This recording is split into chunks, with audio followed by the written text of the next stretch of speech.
of the great rabbis of yesteryear. And here we are on Zayin Kislev, the 7th of Kislev, which marks the Hilula of a really great Turkish rabbi. His name was Rabbi Rafael Saban Z'tl, one of the great rabbis from Turkey in Turkish Jewish history in of itself. Now, there's differing opinions when he was actually born. According to most opinions I see, he was born around the year 1877, albeit somewhere else does state he was born in the year 1873, and he passed away around 1961, to be precise, on Zayin Kislev, or 7th of Kislev. Naturally, on this specific date in of itself, I believe he was, according to many opinions, 83 years of age, according to another opinion, 87 years of age, but was in of itself a really great rabbi. He was a rabbi of the congregation, let's just say. He was part of the Chaber Moatzot Ha'ir Istanbul, very prominent position. He was a judge, a Jewish judge, a Diyan, as we call it. He was the head of the Jewish court,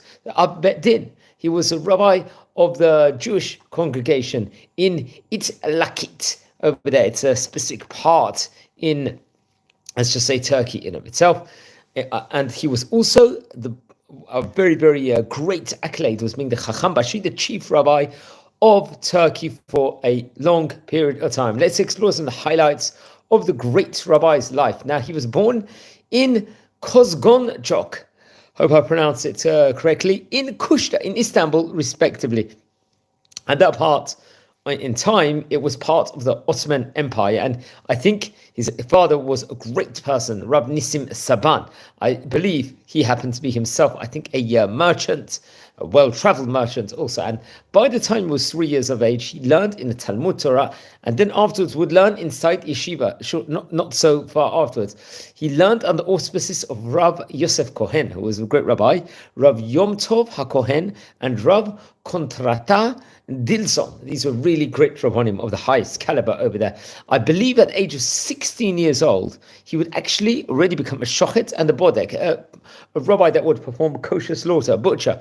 And when he was 17, he received an ordination in order to brit milah. He became a mohel over there. And shortly afterwards, I think after his learnings, or Torah learnings in himself, he would be receiving rabbinic ordination to the rabbinate and would take on prominent positions. I think he was like an instructor, let's just say, in itself, while he was at a young age, in the yeshiva of his future father-in-law, I believe, Harav Chaim Nasi. Very, very great rabbi in of itself. I think when he was, let's just say, only 18 years of age, he became the secretary of the chief rabbi of Turkey at that point in time. I believe the chief rabbi at that stage in time was Rav Moshe Levi, who was a rabbi I think we've actually spoken about on previous occasions in himself. He was a head of Jewish court in Istanbul, and would become the chief rabbi, let's say, the Harashi of the Ottoman Empire at that point in time, that place in of itself. So that took a lot of responsibility.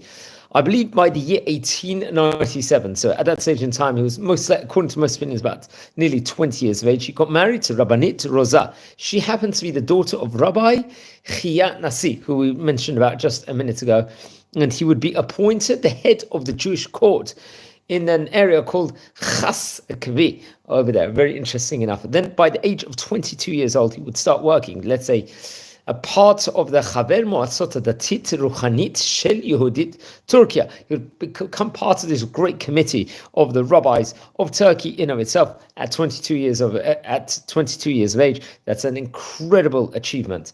And he was working with regards to the Istanbul Jewish community in of itself, with regards to helping, let's say, the mostot of the Jewish congregation, and this brought on a lot of various different responsibility. Then by the age of 30 years old, after I think the passing of his father-in-law, if I'm not mistaken, he would actually then be appointed, I think, the formal position of the head of the Jewish court of Chaskavi, and I think it's a position he would take on for 8 years. And then I think after that, in, I believe, Kamwat 1912, he became, let's say, the rabbi of a congregation in Galta. Very interesting enough, and various other different places in of itself. And he had close correspondence with other great rabbanim, including the famous Rabbi Chaim Nachum Effendi, who we spoke about on various occasions before inside this series. Very, very great rabbanim. Rabbi Chaim Bazarno, who was also another great rabbi And this was a time period where they had to grapple with many different cases in of itself. It was a time period where there was, unfortunately, a lot of anti-Semitism they had to deal with, needed assurances from the government. And he definitely, in his prime positions in of itself, he would very much take on a lot of responsibility at different stages of time. So it's actually interesting enough. And much more we can say within regards to him. It's actually just to think back at it, to become a secretary of the chief rabbi at only 18 years of age is absolutely phenomenal. Along with places like Galata, who become the rabbi of that congregation, also in Beugla, and also in Kasim Pasa. And I think also in Italian and Ashkenazi communities, he was their leader. This spanned over many, many different years where he took on all these different, let's just say, in of itself, different positions. I believe come 1923, he published a responsum under the name of Kiddushin Al Tanai, which I think actually, let's say, covered the compass of religious divorce issues. And I think he presented a clear-sighted and far-reaching approach to solving, let's say, aguna issues, which is interesting enough. It's reported over, the year 1923, he was installed the chief rabbi of Turkey. Now, I'll have to double-check on the exact dates in of itself, but, and I believe it's actually reported over in one of his speeches during the 500th year of Istanbul's conquest. He reminded the audience that since the day Jewish people were accepted in this land, i.e. Turkey, they had been living their religious lives freely and happily. I think July 1953, he was obviously, I think still at that stage, a chief rabbi. His team went to an area called Ankara and visited famously President Kelal or Selal Bayar and the parliament head Refik Koraltan, and also were received, I think, by a man of the name Adnan Menderes, who happened to be, I believe, the vice president of the time. So at that point in time, he was meeting with all the dignitaries. And I think at that stage in time, he was of quite an old age. It was reported over, he went to, attended Mustafa Kemal's, who happened, I think, to be the founder of the Turkish Republic. He went as an official guest to the funeral. And I think, obviously, he was, I think, the first official chief rabbi of the Turkish Republic in of itself. Obviously, Turkey had many chief rabbis beforehand, and we mentioned one of them just only a few minutes ago. Now, he passed away now. There's differing opinions. Most opinions say it was 1960. I read somewhere else it was in the year 1961, but it was on the 7th of Kislev. So he was either at that stage 87 years of age or 83 years of age. He was very, very much a very great rabbi. Let's explore some of the great Torah books that he wrote. I think he wrote, let's say, Hagahot and Chidushim, teachings from various different books from the Rishonim and Achronim. Then there was a Midras Leperushim, which is Perush on the explanation, let's just say, expoundation on Rashi within regards to the Nevi'im and the Ketuvim, respectively, the prophets and the writings. I think this came out in the Hebrew year, Tafshin Samachay. This was after he passed away. Then there was another great book, the Dorshei Shemot, which was on, let's just say, the topic or the name in a Gittin with of itself. I think it was in a manuscript form. I'm not sure if it was officially published or not. Then there was Machberi Kiddushin Al Tanai, which is Pasak Aruch Al Hapkat HaKiddushin. I think he did this with other great rabbis from Istanbul, respectively.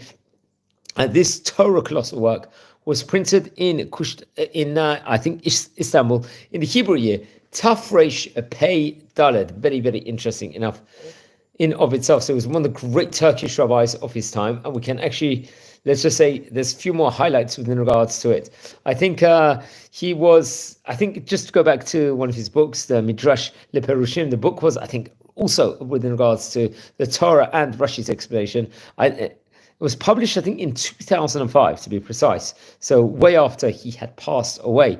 I think he actually sought tolerances in many of his writings to deal with contemporary issues, such as intermarriage and conversion to Judaism. And at other stages of times, he really much protested, I think, the conservative movement in the United States of America, along with other great rabbis in Turkey, or various issues in of itself. However, he had been known to work, especially with Rabbi Ben Zion Uziel, the famous chief rabbi of Israel. I think one of the first Sephardic chief rabbis, or maybe he was the first official chief rabbi of the Rishon LeZion time period in of itself. And I think they were working with regards to the realm of conversion, intermarriage, and grappling with all these different issues of itself, which I recommend everyone to learn about the history of the different stances great rabbis took, how strict one should be, or maybe how more, let's say, reasoning of halacha people can be within regards to this specific topic, because it was a very, very big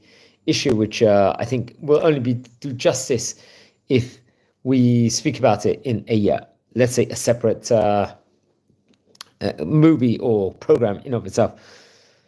So very, very, we see that he filled many, many different great positions in himself. I think he was close to and had similar positions to Rabbi Chaim Bezarno and Rabbi Yitzchak Shaki. These were really great rabbis from Turkey in of itself. He represented all the Jewish communities in Turkey when he was chief rabbi, especially when he was dealing with the government in of itself. And he headed delegations of heads of Jewish communities and spoke to local governors.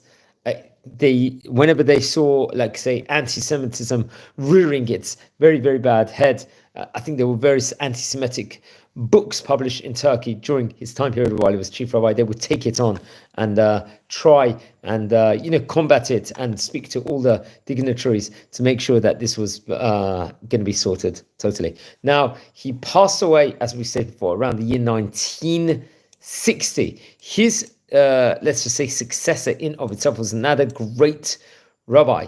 It was Rabbi David Asao, who we've spoken about on various occasions before. I believe he himself passed away in 2002. I think he would, if I can recollect, took on the chief rabbi role for a staggering 40 years, if I'm not mistaken, making him one of the longest serving chief rabbis across the world in Jewish history. He was buried, now we're going back to the great rabbi we're speaking about in today's thing, Rabbi Rafael Saban. His burial was in the Beit HaKvarot, but Kanavot Kavi, I think in Istanbul over there. I hope I pronounced that correctly. And it was attended by many people, important, very, very important dignitaries in of itself. I believe he, as we stated before, he passed away around 1960. His wife, Rabbanit Rosa, I think passed away in April 1948. That had been about approximately around 12 years before he had passed away. Now, friends, it's Silula, 7th of Kislev. Don't forget to light candles in the great rabbi's memory. And friends, we are a community here. We are learning about a lot of the great Sephardi Oriental rabbis of yesteryear. If you happen to be related to any of these great rabbis we are speaking about, please send me an email. I would love to hear more about these great Chachamim. And please, everyone, subscribe to the channel, like the video, share the videos. We've covered more than 525 rabbis in this series already of the great rabbis of yesteryear. I wish you all blessings from Israel, and take care.